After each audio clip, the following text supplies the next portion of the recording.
दोस्तों, जो नियति में लिखा हुआ है उसे कोई नहीं बदल सकता, और जो नियति करती है वो सबसे अच्छा होता है। आज मैं आपको इस कहानी के माध्यम से यही बताऊंगा कि जो भी हमारे साथ होता है वो बहुत अच्छा होता है।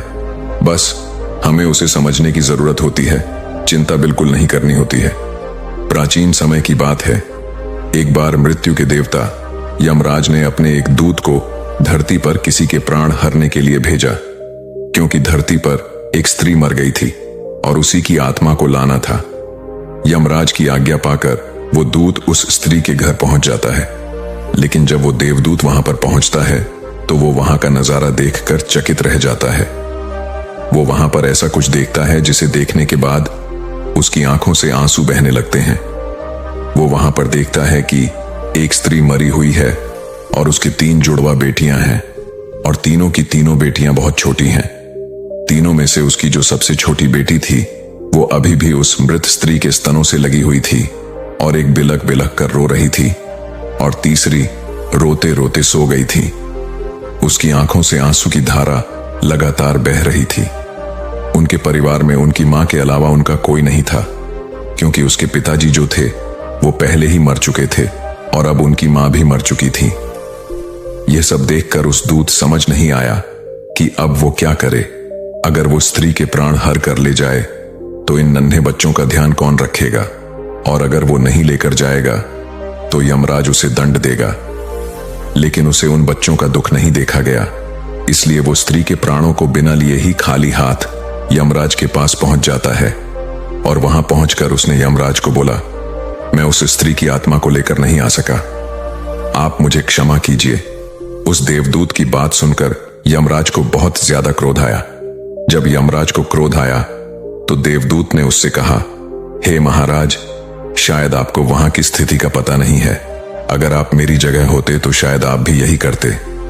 उस स्त्री के 3 छोटी छोटी बेटियां हैं और वो तीनों ही बिलक बिलक कर रो रही थीं, और उनमें से एक बच्ची तो अभी भी उस स्त्री के स्तनों से चिपकी हुई थी। आप ही बताइए महाराज, मैं ऐसी स्थिति में उस स्त्री के प्राणों को कैसे लेकर आता। और तो और उनके परिवार में उन्हें संभालने के लिए उनकी मां के अलावा कोई भी नहीं है। उन बच्चियों की ऐसी दुर्दशा को देखकर मेरा तो मन ही बदल गया। आखिर में उसके प्राण कैसे लेके आता। महाराज, वो बच्चियां अनाथ हो जाएगी, उनकी देखभाल कौन करेगा। महाराज, क्या ऐसा नहीं हो सकता कि हम उस स्त्री को थोड़ा वक्त और दे दें, जिनसे उन बच्चों का पालन पोषण हो जाए और वो अनाथ होने से बच जाए। यह सुनकर यमराज को बहुत हंसी आई और वो जोर जोर से हंसने लगा। और यमराज बोला कि तुम ज्यादा समझदार हो गए हो। शायद लगता है तुम उस परमात्मा से भी बड़े हो, जिसकी मर्जी से जीवन मिलता है और जिसकी मर्जी से मृत मिलती है। अच्छा चलो, तुम मुझे ये बताओ कि तुम क्या मुझे यह आश्वासन दे सकते हो कि अगर मैं उस स्त्री के प्राण को छोड़ दूं तो क्या उसके सारे दुख समाप्त हो जाएंगे। यह सुनकर वो देवदूत बोला कि हाँ महाराज, जब आप उस स्त्री के प्राणों को छोड़ देंगे तो वो जीवित हो जाएगी और उन बच्चियों का अच्छे से लालन पोषण करेगी, फिर उनकी जिंदगी में कभी भी दुख नहीं आएंगे। यह सुनकर यमराज फिर से हंसने लगे और देवदूत से कहते हैं कि तुमने उस स्त्री के प्राणों को न लाकर बहुत बड़ा पाप किया है और इसकी सजा तुम्हें अवश्य मिलेगी। और तुम्हारी सजा यह है कि तुम पृथ्वी पर फेंक दी जाओगे और तब तक वापस नहीं आओगे जब तक तुम अपनी मूर्खता पर 3 बार नहीं हंसोगे। यमराज की यह बात सुनकर देवदूत बड़ा आश्चर्य हो गया और कहता है कि भला मैंने कौन सा पाप कर दिया। मैंने तो सिर्फ उन बच्चियों की भलाई देखी है, इसमें कोई पाप नहीं है। फिर देवदूत यमराज की बात को स्वीकार कर लेता है और वो खुश भी हो जाता है, क्योंकि उसे अपने आप पर पूरा भरोसा था कि वो सही है और उसने कोई मूर्खता नहीं की है। फिर वो 3 बार अपनी मूर्खता पर क्यों ही हंसेगा, और जब उसने कोई गलती की नहीं है तो फिर वो अपनी मूर्खता पर हंसेगा क्यों। इसके बाद में यमराज उस देवदूत को धरती पर फेंक देते हैं। उस समय कड़ाके की ठंड पड़ रही थी, ऐसी सर्दी थी कि हाल बेहाल हो जाए। यमराज उस देवदूत को नगधड़ जैसे धरती पर फेंक देते हैं। उसके शरीर पर एक भी कपड़ा नहीं देता है। धरती पर देवदूत सड़क के किनारे नग्न अवस्था में पड़ा था। फिर उसी समय एक मोची वहां से गुजरा वो कुछ पैसों की व्यवस्था करके ठंड के मौसम में अपने बच्चों के लिए गर्म कपड़े और कंबल लेने के लिए बाजार में जा रहा था। तभी रास्ते में उसने देखा कि एक नग्न व्यक्ति ठंड से कुतरा रहा है, तो उसे उस व्यक्ति पर दया आ गई और उसने अपने बच्चों के लिए गर्म कपड़े व कंबल लेने की बजाय उस नग्न देवदूत के लिए कपड़े और कंबल खरीद लिए। कपड़े और कंबल खरीदकर वो मोची उस नगर देवदूत के पास पहुंचा और उस मोची ने उस देवदूत से कहा कि ये कपड़े और कंबल लो, इन कपड़ों को पहन लो और कंबल को और लो, नहीं तो तुम्हारा ठंड में हाल बेहाल हो जाएगा। उस मोची की यह बात सुनकर देवदूत कहता है कि भाई, मेरा कोई परिवार नहीं है और न ही मेरी कोई रहने की व्यवस्था है। इस भयानक ठंड में मैं क्या ही करूंगा। यह सुनकर मोची ने उस देवदूत से कहा कि भाई, तुम चिंता मत करो, तुम मेरे साथ मेरे घर पर रह सकते हो, लेकिन मेरी एक बात हमेशा ध्यान रखना, मैं अपने बच्चों और पत्नी के कपड़े के लिए जो पैसे लाया था उससे मैंने तुम्हारे लिए कंबल और कपड़े खरीद लिए हैं और अब मैं तुम्हें घर पर भी लेकर जा रहा हूं। इसीलिए मेरी पत्नी ये सब देखकर बहुत ही गुस्सा करेगी और शायद भला बुरा भी कहेगी, लेकिन तुम परेशान मत होना, कुछ दिनों में सब ठीक हो जाएगा। फिर वो मोची उस देवदूत को लेकर अपने घर पहुंच जाता है, लेकिन एक बात देखने योग्य है कि न तो मोची को यह पता था कि वो जिसको अपने घर लेकर आया है वो एक देवदूत है, और न ही मोची की पत्नी को पता था कि उनके घर पर जो आया है वो देवदूत है और देवदूत के आते ही उनके घर में खुशियों की बार आ जाएगी। जैसे ही मोची देवदूत को लेकर अपने घर पहुंचा तो उसकी पत्नी ने मोची से कहा कि आप ये किसे लेकर आए हैं और कपड़े लेकर क्यों नहीं आए? बच्चों के लिए गर्म कपड़े लेने के लिए निकले थे। मोची पत्नी की बात सुनकर उसे सारी घटना बताता है और उसकी पत्नी से कहता है कि हम तो अपने पुराने कपड़ों से भी इस ठंड को निकाल सकते हैं, लेकिन ये बेचारा उस ठंड में ठिठुर रहा था, इसके शरीर पर एक भी वस्त्र नहीं था। अगर मैं इसकी मदद नहीं करता तो ये वहीं मर जाता, और तो और इसके रहने का भी कोई ठिकाना नहीं है, इसलिए मैं इसे अपने साथ ले आया। मोची की पत्नी यह सुनकर आग बबूला हो गई और मोची से कहने लगी, क्या हमने यहां पर कोई धर्मशाला खोल रखी है जो हम दूसरों की सेवा करते रहेंगे? यहां हमारे खुद के तो खाने के लाले पड़े हैं और हम दूसरों के खाने की व्यवस्था भी करें। ऐसी ठंड में मैंने आपको अपने बच्चों के लिए गर्म कपड़े लेने भेजा था और आपने सारे पैसों को इस व्यक्ति के कपड़ों में बर्बाद कर दिया। आपको कुछ समझ में आता है या नहीं? मोची की पत्नी मोची पर खूब बरसी, खूब चीखी चिल्लाई। उसने मोची को खूब भला बुरा कहा। देवदूत ये सारी घटना बड़े ही ध्यान से देख रहा था और उस देवदूत को आज पहली बार अपनी मूर्खता पर हंसी आई। मोची ने देवदूत को हंसते हुए देखा तो उससे पूछा कि क्या हुआ भाई, तुम हंस क्यों रहे हो? मोची की बात सुनकर देवदूत ने उससे कहा कि जब मैं 3 बार हंस लूंगा तो मैं तुम्हें अपनी हंसी का कारण बताऊंगा, लेकिन अभी मैं तुम्हें कुछ भी नहीं बता सकता। देवदूत पहली बार इसलिए हंसा क्योंकि उसे लगा कि मोची की पत्नी यह देख नहीं पा रही है कि घर में देवदूत आया है, जिसके आने से घर में हजारों खुशियों के द्वार खुल जाएंगे। लेकिन उसकी पत्नी की भी गलती नहीं है, क्योंकि मनुष्य कितनी दूर तक देख सकता है। वो तो बस इतना ही देख पा रही थी कि बच्चों के कपड़े और कंबल चले गए। जो हो गया उसे तो वो देख पा रही थी, लेकिन उसे मिला है वो उसे नहीं देख पा रही थी। तो देवदूत उसकी मूर्खता पर हंसने लगा। उनके घर में खुशियां खुद चलकर आई हैं और यह अभी भी कपड़ों और कंबलों के लिए रोना रो रही है। वो उसका रोना रो रही है जो बीत चुका। इस संसार में सभी मनुष्य के साथ ऐसा ही होता है कि जो चीज बीत गई या जो चीज चली गई वो उसका रोना रोते रहते हैं, लेकिन जो चीज आने वाली है वो उसकी खुशी को देख नहीं पाते हैं। जो बीत गया उसे हम कभी वापस नहीं ला सकते, लेकिन हम अपने आने वाले दिनों में खुशियां अवश्य ला सकते हैं। बीते हुए कल की बातों को लेकर बैठे रहोगे तो कुछ भी हासिल नहीं होगा, सिर्फ दुख के सिवा। और अगर आप अपने आज में काम करोगे तो आने वाले दिनों में आपके पास खुशियां खुशियां होंगी। जो बीत गया उसे जाने दो, जो आने वाला है उसका स्वागत करो। लेकिन उस मोची की पत्नी जो बीत गया उसके लिए दुखी हो रही थी, लेकिन जो उनके पास खुशियां चलकर आ रही थी वो उन्हें देख नहीं पा रही थी। लेकिन वो तो देवदूत था, इसीलिए उसने सिर्फ 10 दिनों में ही मोची का सारा काम सीख लिया और फिर वो जूते बनाने लगा। देखते ही देखते कुछ ही दिनों में उसके जूते खूब बिकने लगे और उस मोची के घर की पूरी काया पलट हो गई। अब उसके घर में पैसों की कोई कमी नहीं थी और कुछ महीनों में वो इतना अमीर हो गया कि वो राजा महाराजाओं की तरह रहने लगा। देवदूत के द्वारा बनाए गए जूते इतने बिके कि पूरे साल में आसपास के सभी राज्यों में यह बात फैल गई कि मोची के यहाँ बहुत अच्छे जूते बनाए जाते हैं और उसके जैसा जूता कोई नहीं बना सकता। आसपास के जितने भी राजा थे, उन राज्य के राजाओं के जूते उस मोची के पास बनने के लिए आने लगे। मोची के घर में तो धन की बारिश हो रही थी, सब बहुत खुश थे और सब कुछ बहुत ही अच्छा चल रहा था। फिर एक दिन पास के राज्य में से सम्राट का एक आदमी आया और मोची से बोला कि यह चमड़ा बहुत ही कीमती है और आसानी से नहीं मिलता, इसीलिए सम्राट के जूते बनाने में कोई गलती नहीं होनी चाहिए। और जूतों की कलाकृति को बताकर बोला कि ठीक इसी प्रकार के जूते बनाना, और यह भी बोला कि ध्यान रखना जूते बनाने हैं, चप्पल मत बना देना, क्योंकि उस राज्य में ऐसी प्रथा थी कि जब भी कोई व्यक्ति मर जाता है तो उसे चमड़े की चप्पल पहनकर चिता पर लिटाया जाता है। उस व्यक्ति के जाने के बाद मोची ने देवदूत से कहा, इस कपड़े की चप्पल नहीं जूते बनाने हैं। यह सम्राट का स्पष्ट आदेश है और इसी बात का ध्यान रखना है कि चमड़ा सिर्फ उतना ही है जितने में जूते बनाए जा सकते हैं, इसीलिए कोई गलती मत करना, वरना हम बड़ी मुसीबत में हो सकते हैं।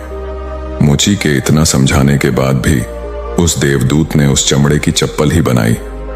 और जब मोची ने यह देखा देवदूत ने जूते की जगह चप्पल बनाई है तो वो आग बबूला हो गया और गुस्से में इतना पागल हो गया कि डंडा लेकर देवदूत को बहुत मारा और कहा कि मैंने तुम्हें बार बार समझाया था कि जूते बनाने हैं, लेकिन तुमने चप्पल बना दी।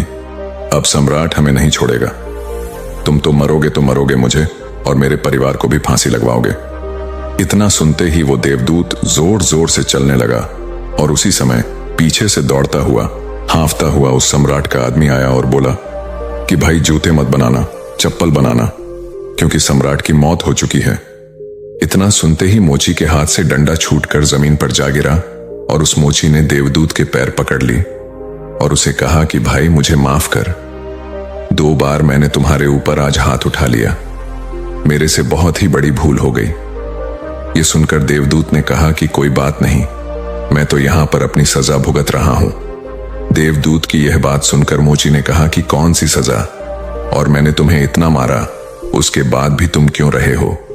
फिर देवदूत ने उस मोची से कहा कि जब मैं 3 बार हंस लूंगा तब मैं तुम्हें अपना सब कुछ बता दूंगा, अभी मैं कुछ नहीं बता सकता।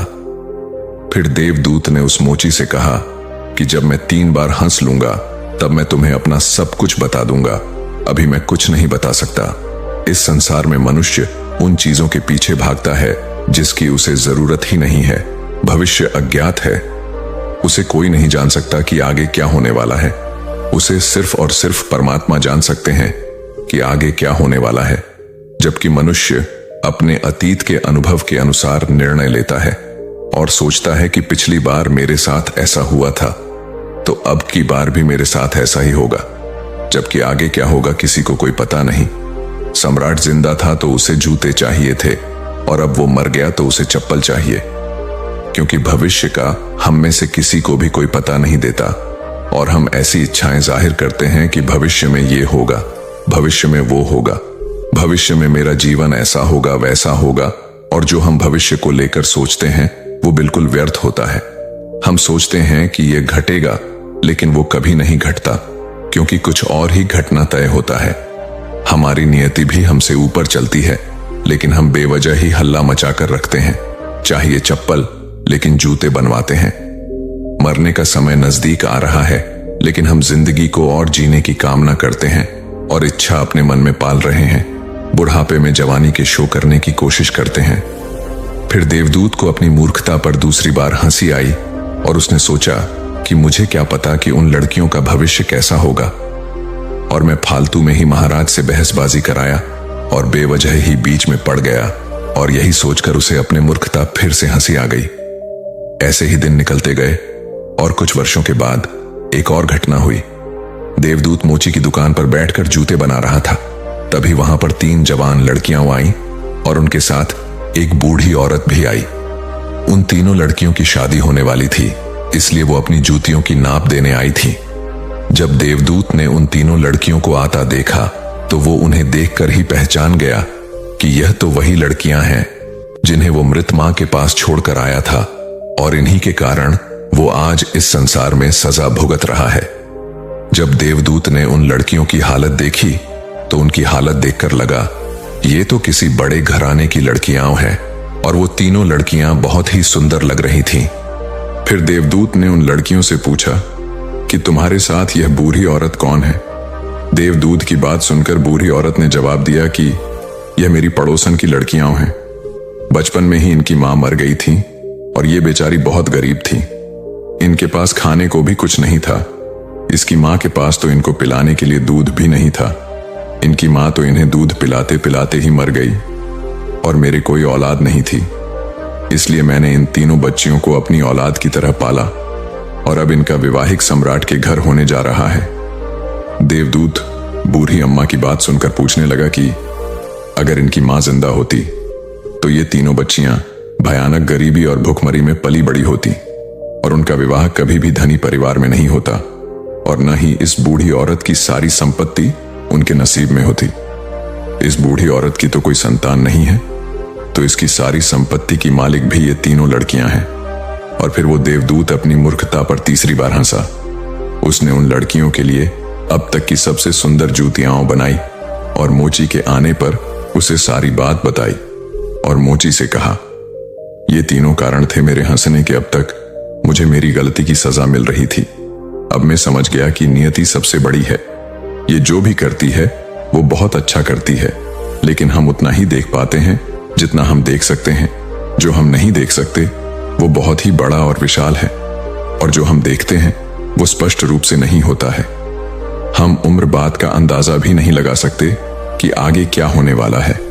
इसके बारे में देवदूत मोची से कहता है कि मेरी सजा पूरी हो चुकी है, इसलिए अब मैं यहां से अपने लोक में जा रहा हूं। दोस्तों, इस कहानी से हमें यह सीख मिलती है कि आज की घटनाओं को देखकर हम इस बात का अंदाजा कभी नहीं लगा सकते कि यह घटना हमारे लिए अच्छी है या फिर बुरी है।